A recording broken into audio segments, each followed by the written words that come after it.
Good morning. This is Sean Murphy of SK Murphy Inc. I will be the MC for today's PATCA briefing on accelerating hardware design with Kipo AI. PATCA is the Professional and Technical Consultants Association. Learn more at patca.org, patca.org. The best way to get started is to join as an associate member for $50. You can contact me directly if you have questions. I'll also put this in the chat. We're fortunate today to have Arjun Tambe as a speaker. He is founder and CEO of Kipo AI. Arjun worked as a robotics engineer at Ripcord Robotics and a researcher at the Stanford Intelligent Systems Lab and Microsoft Research. Kipo AI allows design engineers, component engineers, and CAD librarians to extract critical information from part data sheets to create PCB footprints, schematic symbols, and to manage obsolescence information. The net result is accurate component libraries. Arjun. Hello, everyone. Thank you very much for inviting me. Thank you for the introduction, Sean. I will go ahead and share my screen and present some slides to talk about Kipo AI and our impact on the component selection and hardware design process.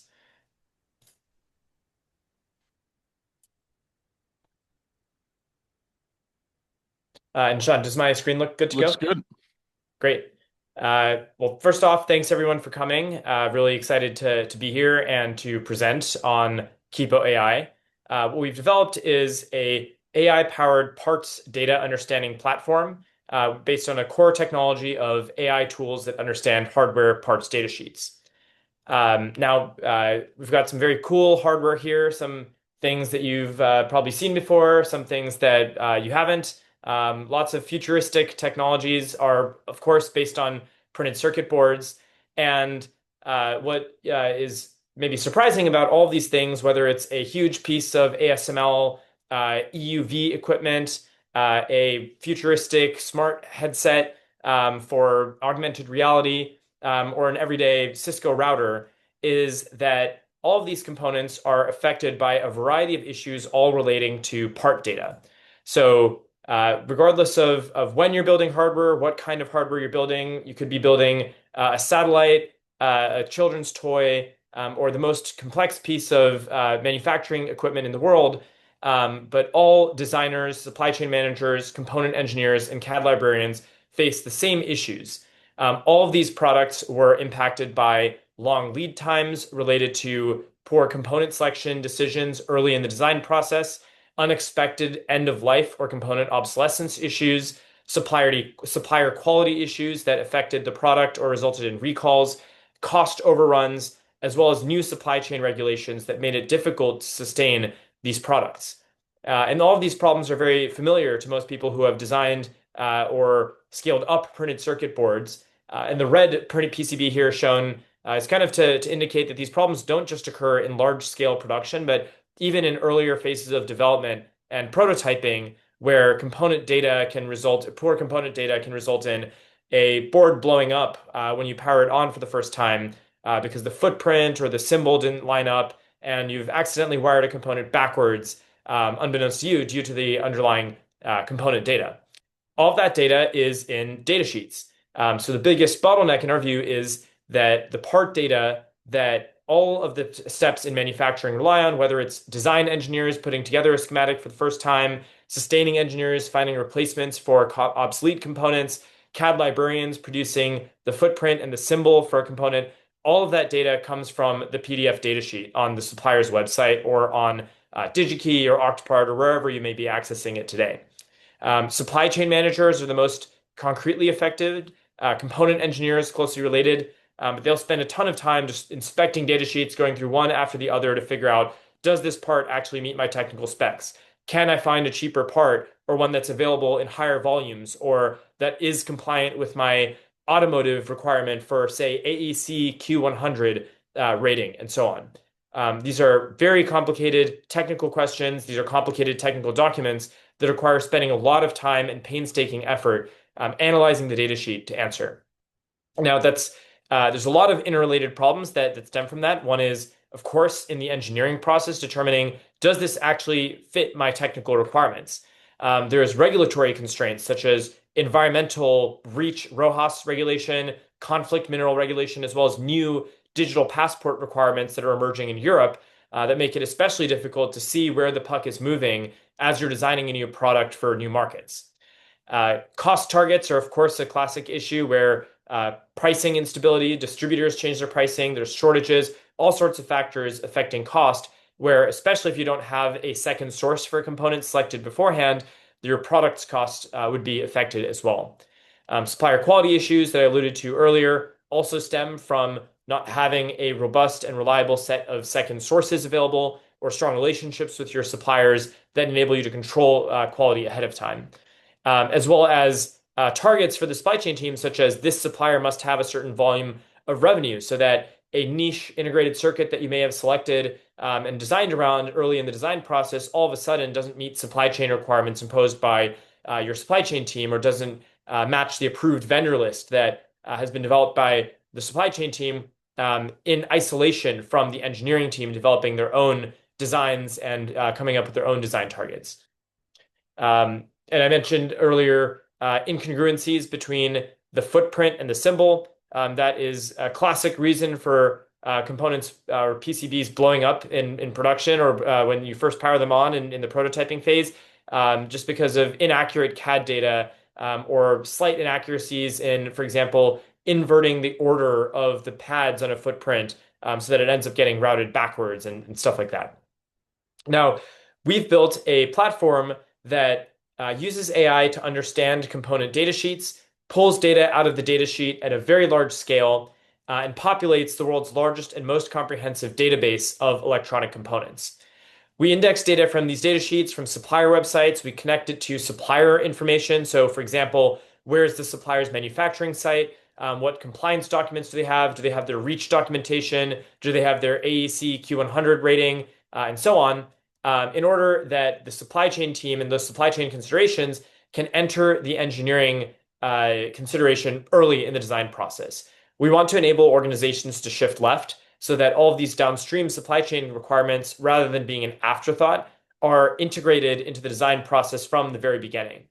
Our platform, for example, allows an organization to define its approved vendor list so that when engineers are searching for components, they can find just the components that are on that approved vendor list or that match certain country of origin requirements or price targets set by the supply chain team. Our mission is to unify supply chain and engineering constraints so that engineers don't feel like they're being blocked by the supply chain team, and the supply chain team conversely doesn't need to go approve components to ensure that they're genuine form, fit, function substitutes from the engineering teams with effort from the engineering team. Some of the key use cases. So here are a couple of screenshots from the application. So one is just searching for parts. So especially for complex integrated circuits or high-speed connectors, for FPGAs, all sorts of components that are more simple than a discrete component, a resistor, a capacitor, an inductor, something fairly straightforward. The chat agent searches in our database and asks for feedback from the user. So you may start with the requirement like, hey, I want a high performance LDO voltage regulator. And it'll ask a relevant set of feedback questions to understand what are your constraints, what's your design context, what is the right component to select with reference to all of the supply chain requirements that an organization may have that its supply chain team wants the engineering team to design around.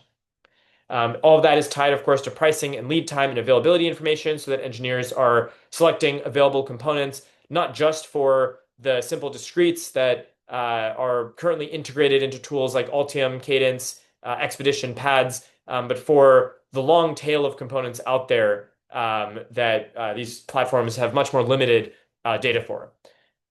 We also we produce data from the datasheet for the symbol and the footprint, assisting the CAD library team in rapidly creating high quality CAD data, so symbols and footprints compatible with the Altium, Allegro, and Siemens pads and Expedition, as well as KiCad, which is the open source tool that a lot of hobbyists and smaller teams will use. We have support for all these platforms, and the goal is to unify the engineers, the CAD team, and avoid the errors that pop up as a result of inaccurate symbols and footprints. One final use case is identifying, and so that's the second screenshot is an example of creating a footprint from a, in this case, Hirose connector. And the first one is of that search functionality that I mentioned. So I'll dive into some specific use cases and benefits of our software. One is component selection.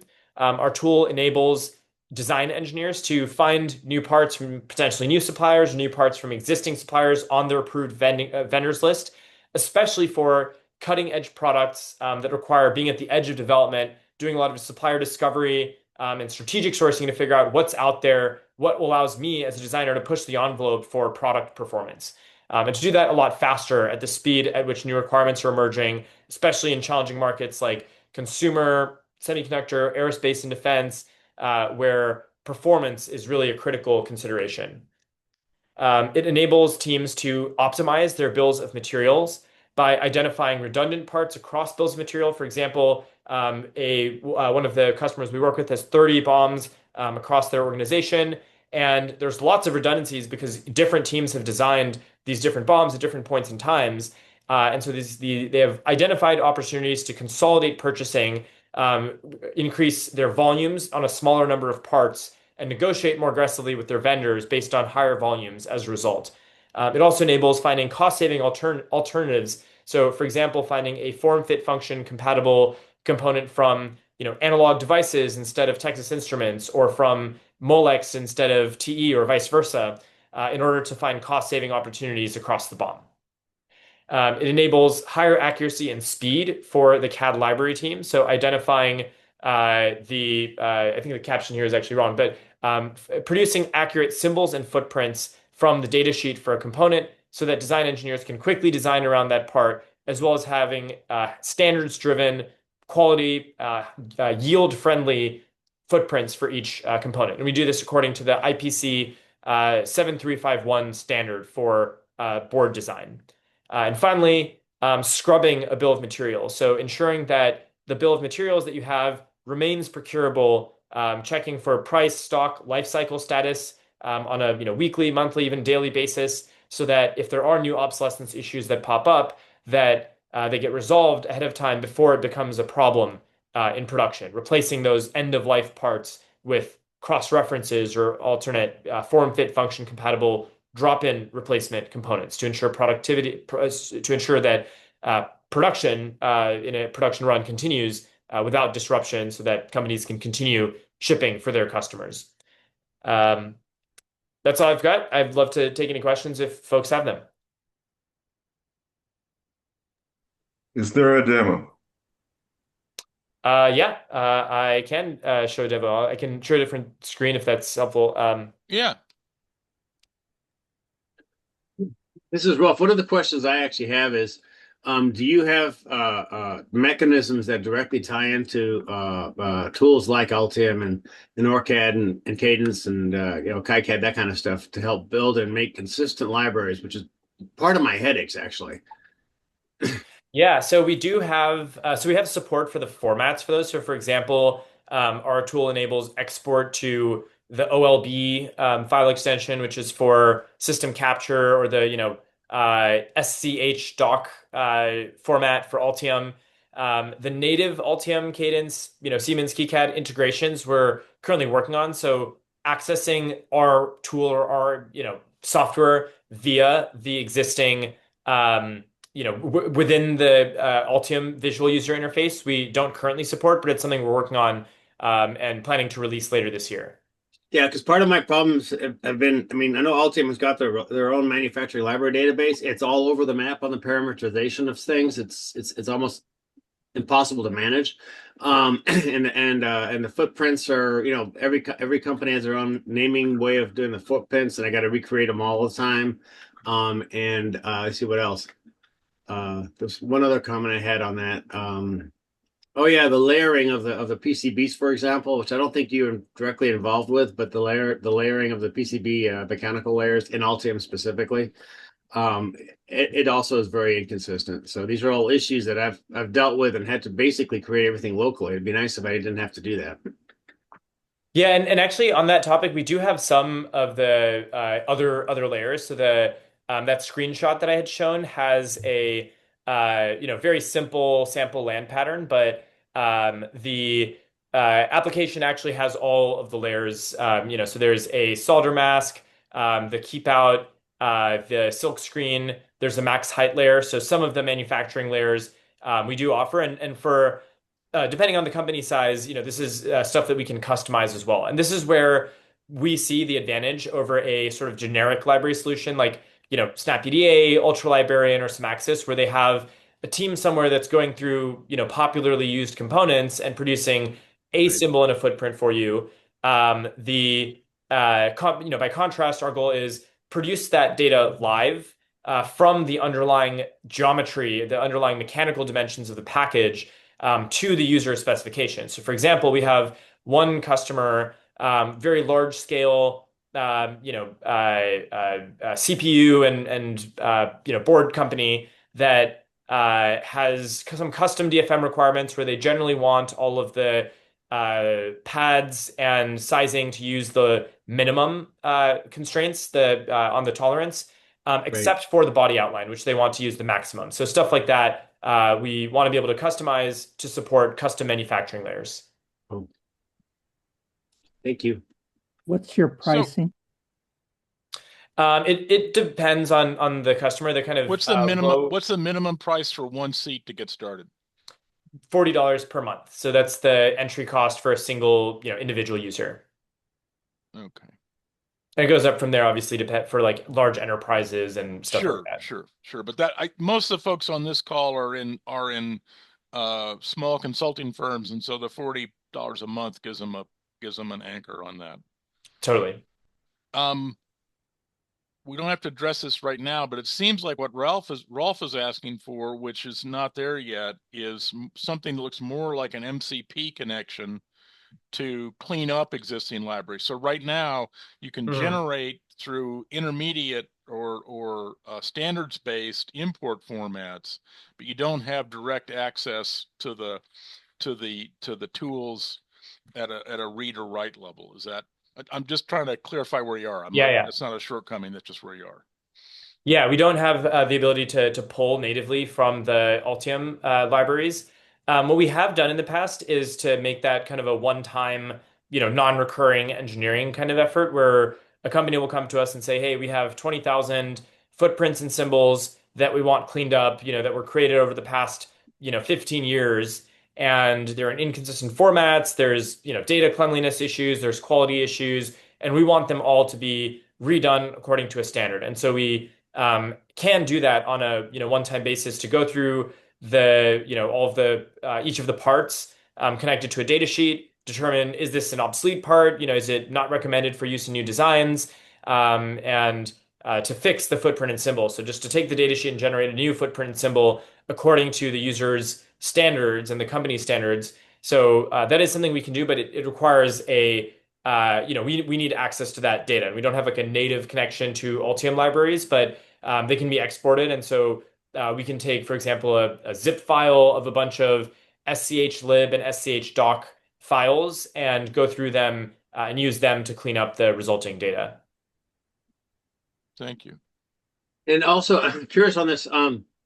Are you also having going to be providing connectors for systems like Arena, Propel, some PLM type of systems, or PLC, product Yeah, lifestyle type of stuff? totally. Yeah, Yeah. very common integration that we develop for customers. So yeah, Arena, ARAS, Team Center. We can connect to all of the usual suspects. Okay. Yeah, those are more open than the CAD systems typically. Yep. Yeah, lot easier, less Yeah. walled garden kind of ecosystems. The interoperability has always been the Achilles heel of a lot of these workflows. So what are we looking at here, Arjun? Could you talk us through it? Yeah, I just wanted to give a quick product demo of the search functionality where I just started by asking a simple question for really no specification, just a high performance antenna. And the core thing is that it is asking me follow-up questions to help, correctly specify the right component. It runs a search. So right now it's reading the data sheets for each of these components. Can you blow up the right side of the screen, or it Yeah, let seems me make like my you're screen restricting bigger overall. I can't. you're hiding your light in a bushel basket, as they say. Is this a little easier to see? Little more might help. There we go. How's that? Thanks. Cool. So this is the first question I had asked. This was the follow-up question it asked me. So, what I had asked for a high performance antenna, it asks what frequency band or range does it need to operate in? And then highlighted a bunch of different possible answers. I answered the question. It asked a follow-up question, which is, what mounting or form factor is needed. And so I answered PCB mount. It will then conduct a search, find some parts, show those parts in a sort of part pool here. So it'll show a table of results. Right now, it's going through each of the data sheets, figuring out the specs, and it can get as complex as needed. So the goal is to not provide a DigiKey style, click through categories, click into the part, see if it matches or not experience, but to gather all of the requirements up front and use that to understand, does this actually, meet my requirements and narrow down from there. So even 16 results, we ideally want to ask more questions, and it will ask some follow-up questions here. So it's reporting on the findings, asking the follow-up question of what is the priority? What do I care about the most in order to better narrow these results? And this display is a little bit compressed. So, when I'm using it on my screen, it'll typically look more like this, where there's a bit more information shown, but let me keep it blown up. But the point is, we can continue interacting with it, providing guidance, and it'll continue down selecting and narrowing that part pool to the one that best matches our requirement. And for each one, there's reference to the original supplier's, source of information. I guess this is a broken link for some reason, but the technical specs, purchasing information, and other data for the part. So this isn't a facet-based search. This is not looking at attributes that you boiled out of the data sheet. You're actually going in and parsing those data sheets and answering the detailed set of questions that the design engineer or the component engineer has placed. Correct. Yeah, which is why we can also answer questions like, I need the information that requires drawing from the IV curves, for example, or the footprint. So, for example, I want the part with the fewest pads, or I want a part with the fewest or with the smallest total body outline size on the board. So, follow-up questions like that we can do, and it'll use that to further narrow the set of components. So Neil Ornos asked a question, but I can't. Could you put a little more specificity into it? I can't quite understand what you're asking.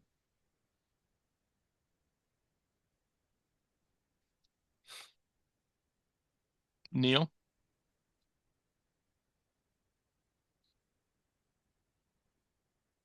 So the raw question was, is there any integration of knowledge about what parts are connected with what distributors and any special design rules required by offshore PCB houses?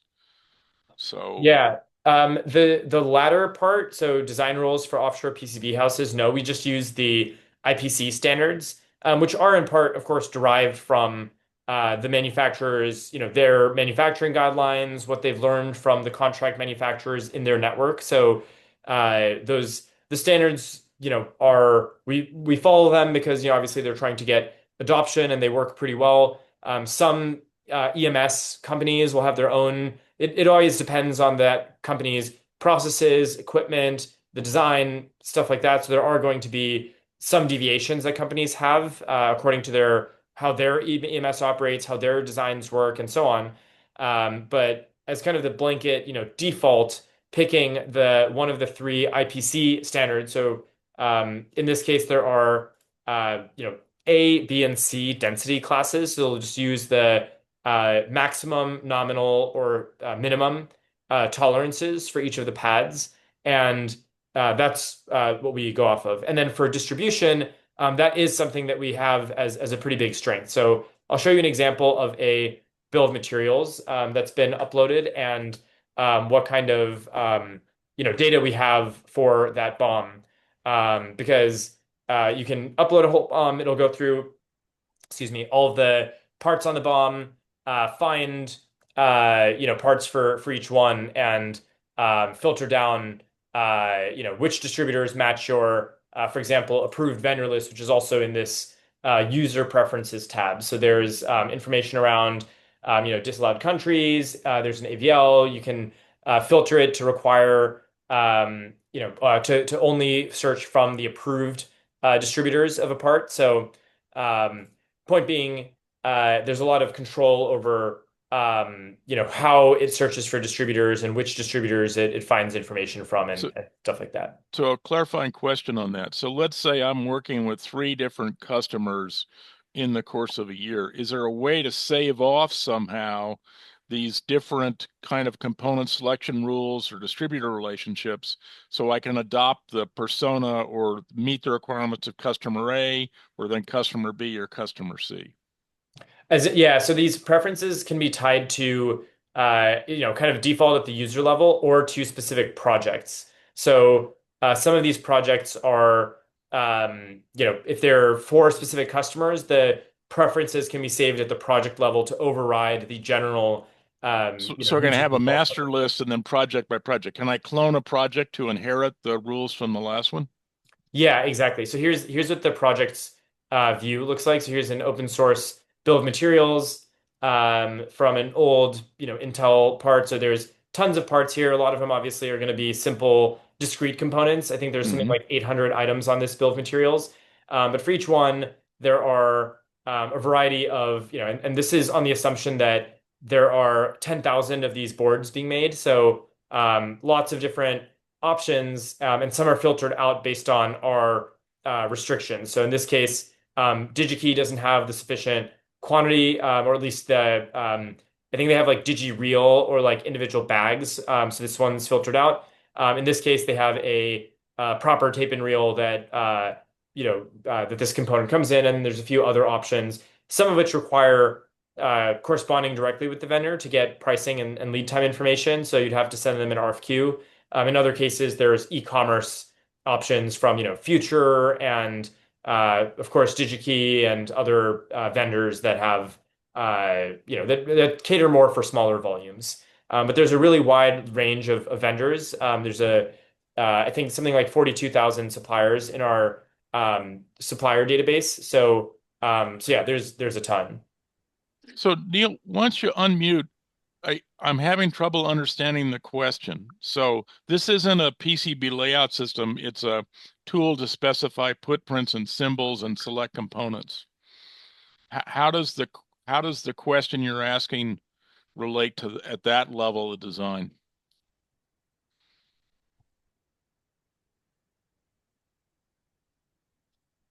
I'm sorry, I didn't have my mic enabled, so I apologize for the delay.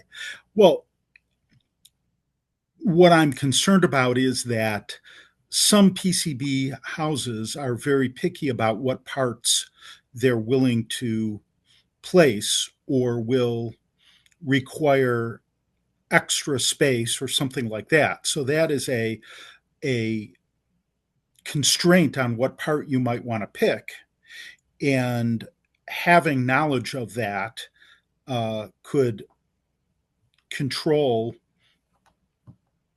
it's a constraint, and I'm just wondering if Yeah. knowing that is something that can be ingested in some way so that it won't try to select parts that you're going to have a problem placing or will increase the cost of the product by a significant factor.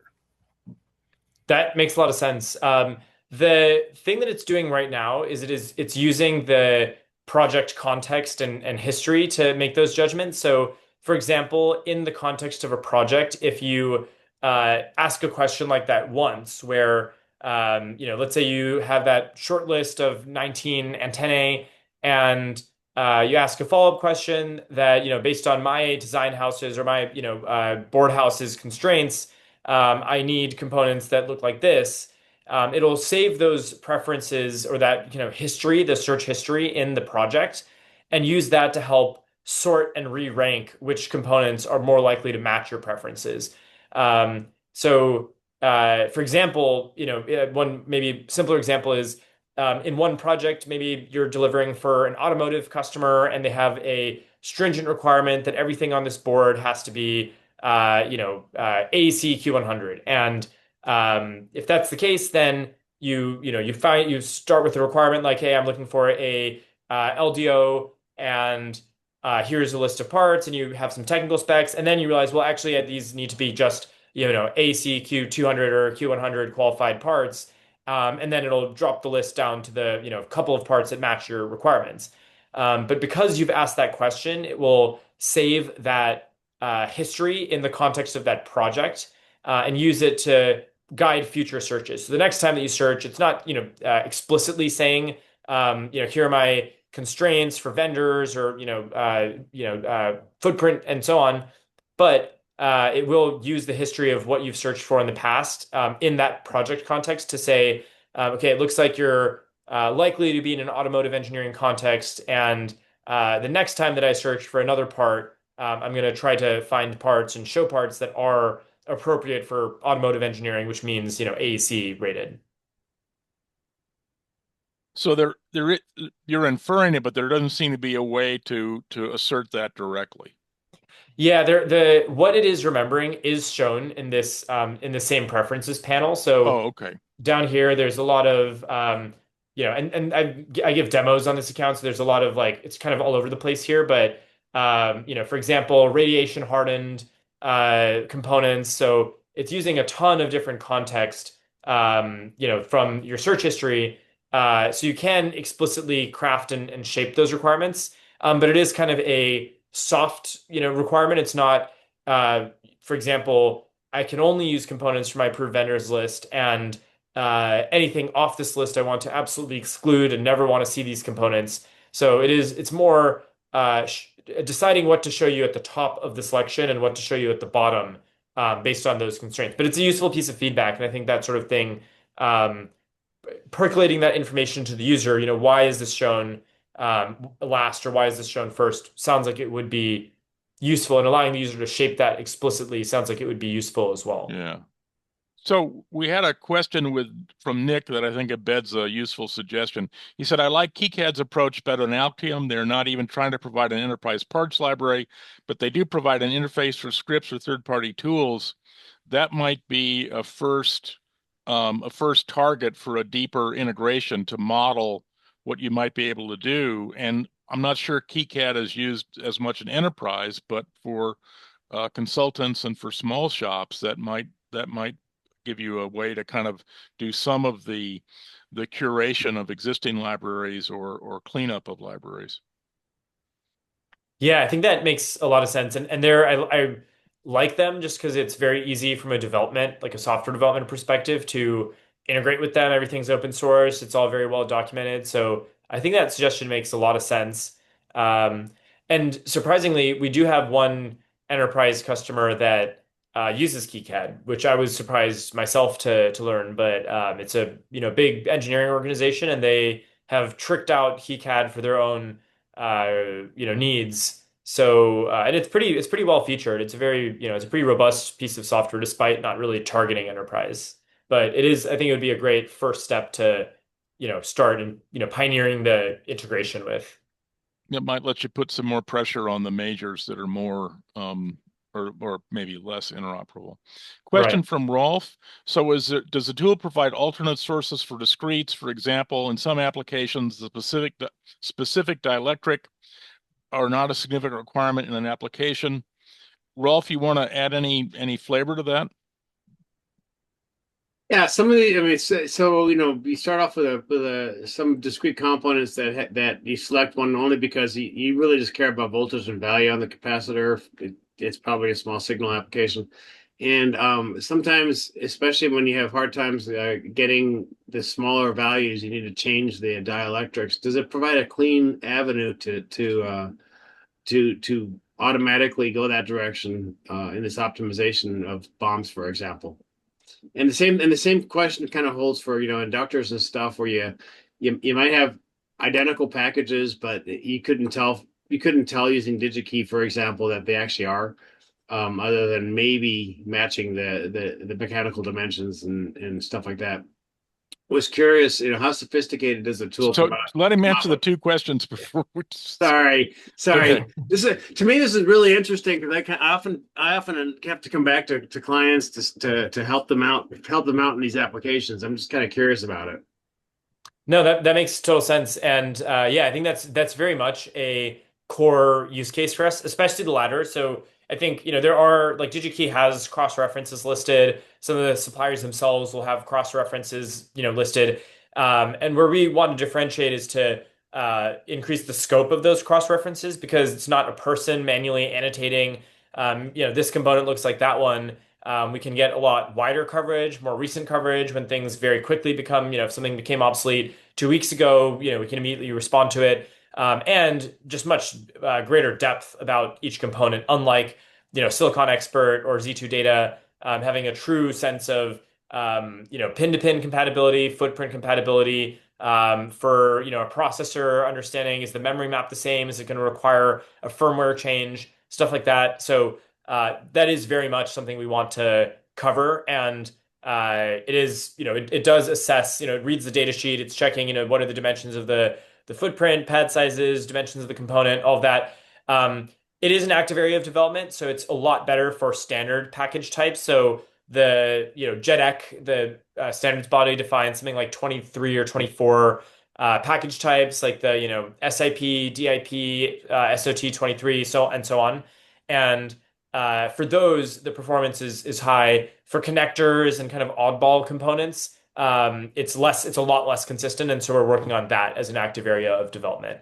Cool. Um, Thank you. and Thank you yeah, very much. and same answer to the former of can we, can we distill which of the requirements are actually necessary and which ones are we willing to let go of in order to save on cost? Very much something that we can do either just through this, prompt, so we can just identify, here's the part number, find me a form fit function compatible replacement for that part, or through that same bill of materials interface where you can drop in the bill of materials and it'll go out and find, alternates.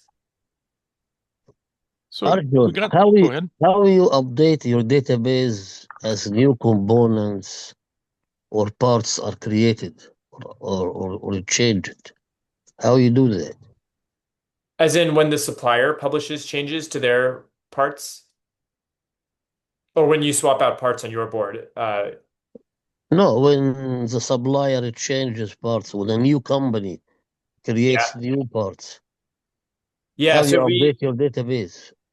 we pay for some of these. There's you may be familiar with like Accurus, for example. So there's Haystack Gold. There's a few tools like this that just collect product change notices and obsolescence notices from the suppliers. So we use that and integrate that data into our tool. The other thing we do is monitor it actively from user bills and materials. So I think on the slides I had that bomb scrub feature, and so on a monthly or weekly basis, depending on the user's preference, we'll actually go through the BOM and go to the supplier's source of information and determine, has this data sheet changed? Has the product specification changed? So if there's a PCN, product change notice, or end of life notice, or obsolescence notice, we'll collect that information and percolate it to the bill of materials. But what about new companies? New companies are created and they develop new part, new FPGA, new ASIC, new something. Yeah, I mean we're updating our database on almost a daily basis. So even like prices and lead times, we collect that live. So if a price changes yesterday, we have, yesterday or even today's price. So so it's able to keep track of new products that are being released. It's just through very large scale data collection from the web. As suppliers publish a new page, we're able to capture, new products that come up, new products that change, that have been removed or obsoleted, and so on. That's how we keep track of. We stay on top of those changes just by monitoring, the suppliers' websites and keeping tabs on what's changed on them, day to day. Do you So provide a price history? Yes, actually, let me show you that. Let me find an example. I think our price for a lot of these projects probably won't go too far back. But let's see what we have. So maybe yeah, from DigiKey's price. I guess we'd only updated it once 1 week ago when we first put in this bill of materials, but yeah, as it runs through the prices over the bill of materials, it'll show for each vendor what are the what was the price today, last week, and so we can update all of the prices by clicking this search all distributor button manually. We're doing that across the bill of materials. So maybe if I search for an older um, project, we can see the previous pricing history. But point is, it is actively monitoring the price and keeping it up to date. Between uh, iterations of the price. So it tracks the price last week. It displays the most recent price, but we have access to what was the price from a couple of weeks ago. So we've had three questions come in the chat. Let me take them in the turns they came in. Uh, the first is what search algorithms are being run to get a better search? Why is this search significantly better than others? The main thing is that it's using the large language models under the hood to assess the data sheet. So by contrast, the experience we want for the user is not, I'm going to go through each page on Octopart, click through, okay, I want, crystal oscillators, filter for my 3 or 4 preferred brands, and open this one, look at the data sheet, open that one. For simple components like resistors and capacitors, usually it just doesn't matter that much, and it's very easy to select those types of components for via Altium's internal their plugins or on DigiKey and Mauser.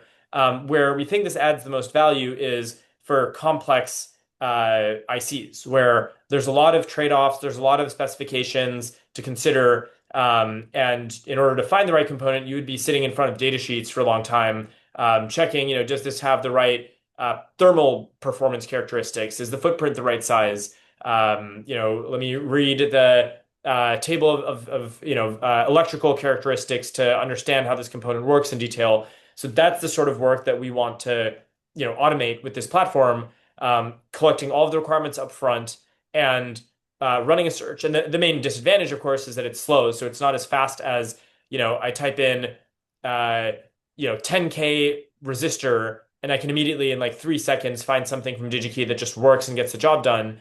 But we want to collect all those requirements up front. It takes 2 to 3 minutes in order to surface results that are that accurately balance a range of trade-offs and a complex set of specifications that really matter and drive the design. That's where products we think can be differentiated, where there's a lot of single source risk as well because the product is very specialized, as opposed to simple components where there's typically not as much risk and your choice of resistor is not going to make or break your design. Your choice of antenna or power management IC and so on very well could. So Todd Dunn had a question. He's concerned about a potential disconnect and that enterprise companies often outsource to an EMS or CM.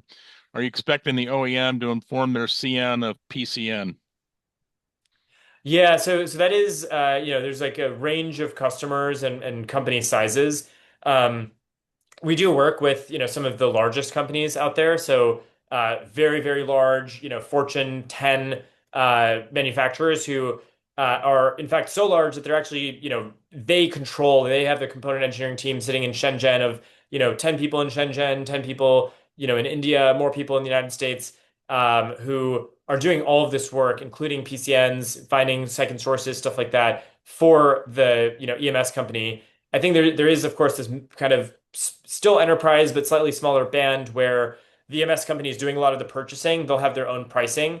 So I think we found that pricing information is less accurate, or at least only provides half of the story because the EMS company is going to get their own pricing by having higher volumes. But there's also that reconciliation where the supply chain manager will go out and find the prices they can get for their BOM.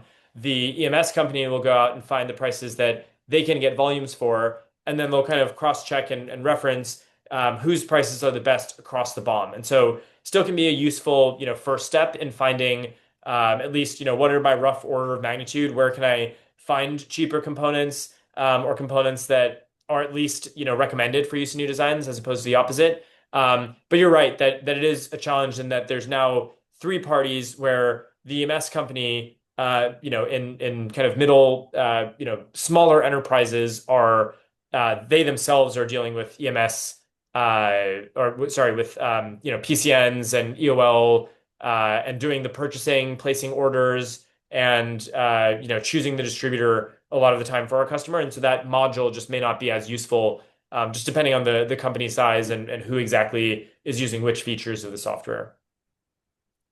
And we had one more question in terms of accounting for tariffs. Is there a way that you're able to do that? Yeah, something we're working on. We don't have strong support for it right now. We are getting a bunch of import data and synchronizing it with the other data in the platform. But short answer is we just have distribution today, so the distributors will list their prices, and if they have tariff data, then DigiKey I think does have visibility into what portion of their cost is the tariffs, and some other suppliers do. If they don't have it, then we don't have it, but we basically just reflect whatever portion of the costing is available through the distributor. We are working on, especially if you're buying directly from the component vendor or from a distributor that requires an RFQ, then pulling the tariff data from there for larger volume purchasing. But it's not something that is very well supported today. Okay. Other questions for Arjun? This has been a very lively session. We have a lot of double E's that are thinking this might save them some time.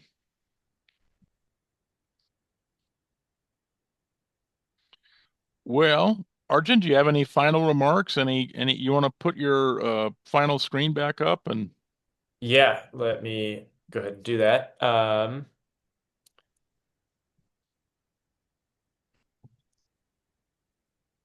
yeah, this is a very different approach from what's historically been done in this area. And you can be contacted directly at arjun@kipo.ai. That's right. Yeah, would love for folks to give it a spin. We do also have, in general, a 30-day, try before you buy type of thing. So if anyone wants to sign up, give it a spin, you're welcome to email me and I can set up an account for you directly. I should have put that link here on this slide, but it is available at, I will stick it in here. Kipo.ai/plans. So if you want to sign up yourself, very welcome to do that as well. So would love any feedback. We're a startup. We definitely don't pretend to be a big mature company with all the features everyone wants. And it's a complex space, things like tariffs, and coordinating with the EMS company and so on are things that we want feedback on. So I found that this was a really productive session as well. I think the questions are really helpful to understand what do people care most about and how can we make this tool more helpful. So I would definitely love for folks to sign up, give it a spin, and provide any feedback on what we can do to make this tool even more useful. So please feel free to email me directly, or you can reach me on LinkedIn. My last name is Tambe, Tambe. We did have one question in the preamble that medical device companies have people that are called vendor compliance engineers. Are you working with companies in the medical device field, and have you had experience working with vendor compliance engineers?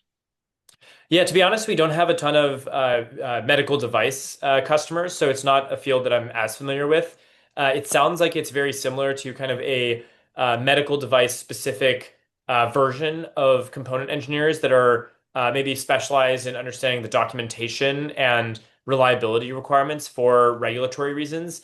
And we work, of course, with a lot of component engineers, but that's something that I would definitely like feedback on how can we make this more useful for that specific persona, that specific job title, because We have not worked with those folks in the past, but very much interested in doing so and seeing how can we make our tool more useful to serve that group of users more effectively. All right. Well, I want to thank you for a very, very thought-provoking briefing today. And I think we'll break here.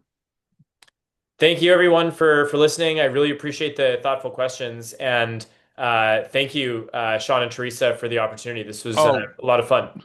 We had one question come in. We have a few minutes. I'll take it. So, what arrangements have you made for clients that have restrictions on export of technical knowledge? For ITAR or EAR Yeah, data? table in an aisle, I think. Yeah, so our platform is deployed on a cloud-based environment, but there are so for ITAR and EAR, our standard arrangement works. So just the standard cloud deployment, which is CMMC, it's the government's cybersecurity maturity model compliance, I think is the acronym. How do you spell that? CMMC. But it's essentially just it starts with these NIST standards for cybersecurity and then adds on some additional stuff for controlling, data compliance, where data lives, how it's encrypted, how you control access to it, and so on. And so we meet those requirements. We actually work directly with Letterkenny Army Depot. So one level above ITAR is also there's CUI or controlled unclassified information and even classified information. So there is a GovCloud version of the software that we can deploy, which is more secure. It includes certain additional controls that more strictly and more stringently protects the data. So we're depending on the specific use case, we can deal with that as well. So, Todd, could you ask your question about the 3D CAD model? Yeah. Hey, Arjun, can you hear me? Yes, we hear you. Yeah. So I was wondering, you addressed about the creation of the schematic symbol as well as footprint when you grab the data sheet from, the OEM, correct? But I don't remember hearing anything about the 3D CAD modeling. Can you talk about that? Yeah, good question. We don't currently support it actually, so we're working on it. So we derive the footprints and symbols from the 3D like geometry of the components. We know what the package looks like. We know, for example, how wide the body is, how tall it is, how long the leads are, how they bend, and so on. But we don't have the actual step file derived from it. It's something we're working on integrating with. Um, and I see the question in the chat about the z-axis constraint. Yes, we do have a max height layer in as part of the stack up. So at least that basic, height dimensioning we can do, within the PCB stack up. How do you get that data now, Todd? Oh, so when we create a footprint, we use our librarian footprint creator, so that information is put into our footprint symbols as well as so when we create three different, right? We have the schematic symbol, we have the footprint symbol, and we also have the 3D modeling for each And component. beyond a z-axis constraint, where in what applications does a 3D CAD model come into play on a PCB board? Oh, now on the PC, well, I'm talking about the footprint library right now. So when you say in the PCB, what are you referring to? No, in other words, beyond a z-axis constraint, where does the 3D CAD model drive the printed circuit board design?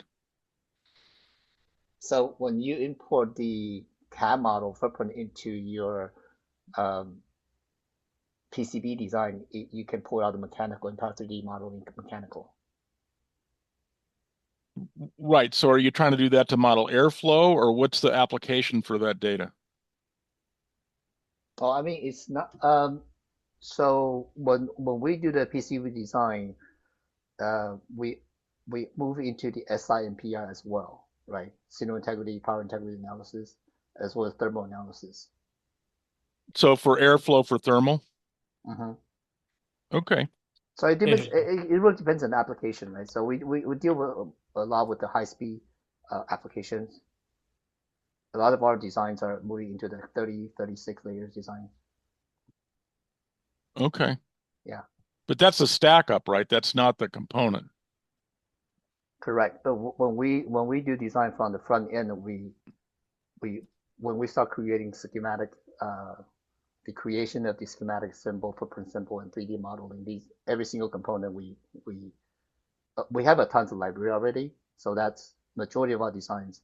When we import, we probably had 90% library already created. So only about 10% or less are considered new footprint symbol that needs to be created. So we tackle those. Once that's tackled, it moves into the layout stage. But the reason why Okay. all the footprint have to have all these geometries, footprint symbol, schematic symbol, and 3D modeling for each footprint is for constraints, right? Mechanical constraints. Some design may have to fit into a particular mechanical constraint, so you have to ensure that information is built in. So when customer pull into their mechanical tools, for instance, SolidWorks or AutoCAD, what have you, that information gets poured in, and then they can measure the distance between the component and whatever mechanical um, outfit that enclosure that is set in. So those information are critical for the customer side as well, right? So Okay. Well, I think I think we're going to wrap here. Thanks very much for the questions and for everyone's active participation. Thanks, gentlemen. Thanks again, Arjun, for a great talk. Thank you all very much, and I really appreciate all the thoughtful questions and the feedback. And thank you, Sean and Teresa, for the opportunity.